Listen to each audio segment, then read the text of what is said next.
Bonjour mes frères et sœurs, loué soit Jésus-Christ à jamais. Nous voici encore une fois aujourd'hui dans notre vidéo qui va nous parler de la très sainte Trinité. C'est une suite.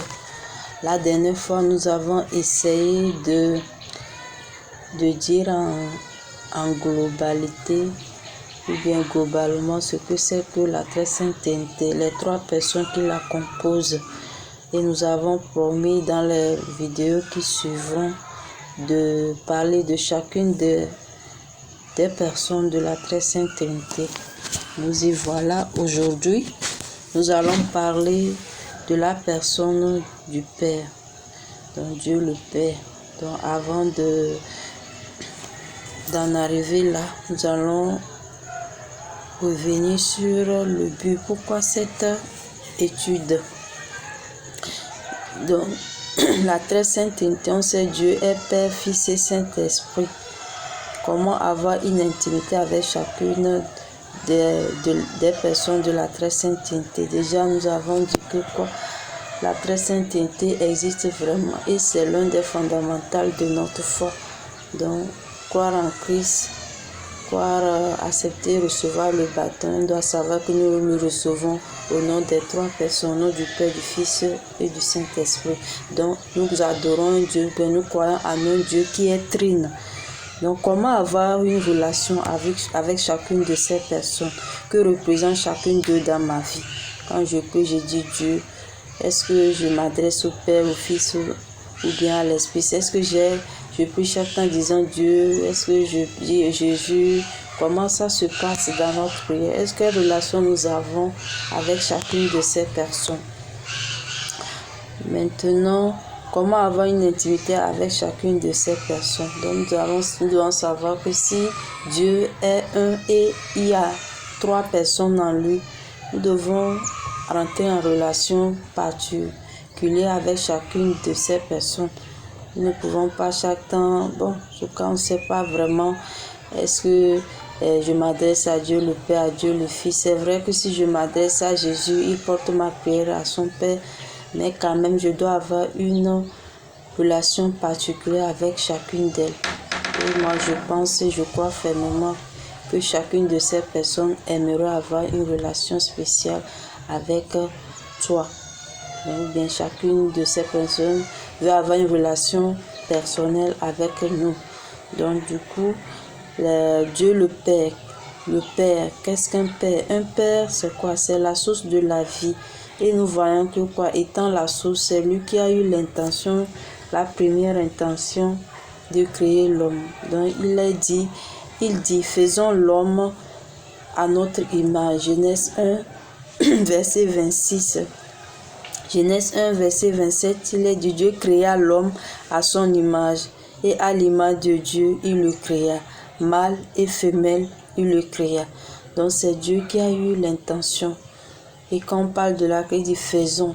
Donc déjà là-bas, on voit que il n'était pas seul. S'il dit faisons, cela veut dire que en lui-même, il y avait, il n'est pas un, c'est-à-dire il n'est pas seul là-bas.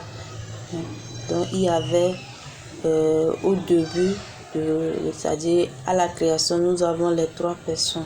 Donc déjà on sait qu'il y a les autres et déjà on peut parler de la parole. Nous savons que Jésus est la parole, donc c'est par elle que Dieu a pu créer le monde.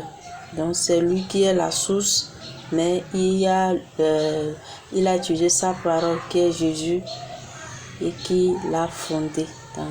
Et du coup, on parlait aussi de l'Esprit Saint qui planait sur les eaux. Donc déjà, lui aussi, il était là. Donc poursuivons. Mâle et femelle, il les créa. Donc Dieu a créé les deux sexes, mâle et femelle. C'est Dieu le Père qui a eu l'idée de nous créer. Il a voulu que nous soyons comme lui. Donc on parle de Dieu, nous sommes créés à l'image de Dieu. Donc il a voulu que nous soyons comme lui. Qu'est-ce que nous avons en nous de semblable à Dieu? Donc on peut parler de quoi? Avant ça, on dira que Dieu est comme nous, à l'exception du corps. Donc Dieu, il est Dieu il est comme nous, mais à l'exception du corps, car il est un esprit. Dieu, c'est un esprit. Donc, quand il dit de nous créer à son image, il a soufflé, on a dit qu'il a insufflé son esprit, son souffle de vie en l'homme. Donc, du coup, ce que nous avons en commun avec lui, c'est l'esprit, l'âme, le souffle, l'intelligence. Donc, nous voyons que quoi? L'homme à l'image de Dieu, c'est un être pensant, un être qui réfléchit, à la différence des animaux qui n'ont pas l'intelligence. Dieu pense, il rit, il pleure, il chante, il danse, il aime. Donc selon moi, la lecture de la parole, moi j'ai découvert ces traits de caractère de Dieu, ces actions que lui, il a fait.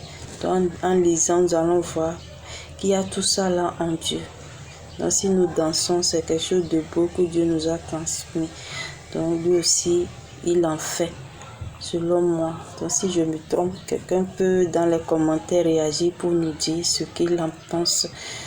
Mais comme il n'est pas un homme, il ne mange pas. Donc il y a certains besoins physiologiques. On dit besoins physiologiques, c'est-à-dire des besoins que notre corps a, c'est-à-dire réclame. Donc Dieu, lui, il n'a pas un corps, donc du coup, il ne mange pas. Il ne mange pas, il est esprit, il ne mange pas. Il y a certains besoins physiologiques qu'il ne fait pas, puisqu'il n'a pas un corps. Par exemple, on parle par exemple, la fécondité. Dieu ne se marie pas. Parce que quoi? Dieu, le mariage, par exemple, est conditionné par la fécondité. Donc, il a voulu que l'homme et la femme se marient en vue de la fécondité. Donc, du coup, tout le besoin de faire, par exemple, l'acte sexuel. Donc, je vais m'arrêter à ce niveau pour faire ou pour ouvrir une parenthèse.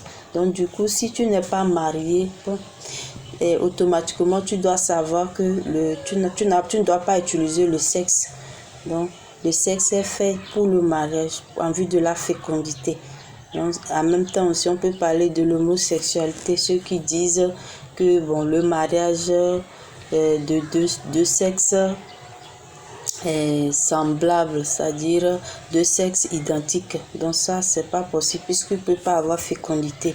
Donc déjà, ça montre que Dieu ne veut pas cela. Donc n'allons pas loin dans nos pensées pour nous égarer. Donc Dieu veut que les deux sexes soient là, puis se marient et qui est la fécondité en vue de perpétuer les générations. Donc depuis la création, s'il n'y avait pas eu c'est-à-dire le mariage, d'où la fécondité, nous ne devons pas avoir la perpétuation de la race humaine.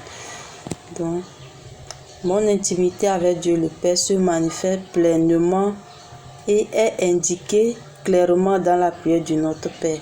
Donc, si nous parlons du Père, quand nous allons dans l'Ancien Testament, moi je pense, selon ce que moi je sais, nulle part on a parlé de Dieu que en tant que Père.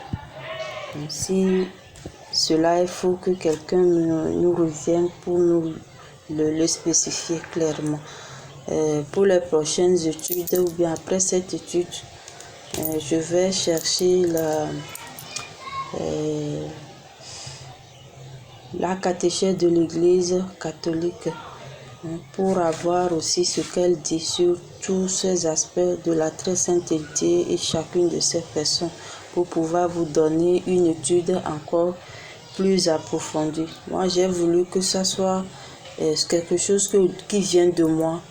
Moi, je me suis dit, je sais que ça vienne de moi pour que moi, c'est pas l'étude que je vais faire, que ça vienne de moi. Je pouvais aussi utiliser la parole de Dieu, je l'ai déjà faite, mais les réflexions, avant d'aller dans les études plus approfondies, j'ai voulu que ça vienne de moi. On dit que l'homme est capable de Dieu. L'homme est capable de Dieu pour dire que quoi? L'homme, à travers de lui-même, peut découvrir Dieu, peut c'est-à-dire l'atteindre de lui-même pour dire que quoi? Beaucoup de choses nous parlent de Dieu. C'est vrai qu'il y a la parole de Dieu. Et maintenant, la réflexion que nous avons de cette de cette parole peut venir de nous-mêmes, c'est-à-dire comment je vois clair, les choses, qu'est-ce que ça me dit, c'est ça, c'est ce que je veux dire, qu'est-ce que ça me dit, ce que j'ai lu, bien ce que j'ai médité, qu'est-ce que ça me dit, que ça, quand ça vient de soi, ça devient encore plus intime. Donc c'est ça le but de cette étude, avant de revenir sur les études plus approfondies. Nous y reviendrons. Donc, pour la suite, la prière du Notre Père, c'est Jésus qui nous parle du Père, qui nous présente un Dieu qui est Père, qui nous dit qu'il y a au ciel quelqu'un qui est Père, qui a créé les choses, de qui nous venons tous. Et à travers la prière du Notre Père, il nous montre comment nous s'adresser à lui. Donc, est-ce que nous connaissons cette prière qui est vraiment formidable, cette prière que nous devons méditer, pas machinalement, c'est-à-dire rapidement on le dit et c'est fait, non. Nous devons méditer chacune de ces paroles. Donc, je vais m'arrêter ici pour pouvoir revenir sur cette prière du Notre Père et prendre point par point, phrase par phrase, chacune de ces phrases pour pouvoir les décortiquer et savoir ce qu'elle nous dit par rapport à notre intimité avec le Père. Merci.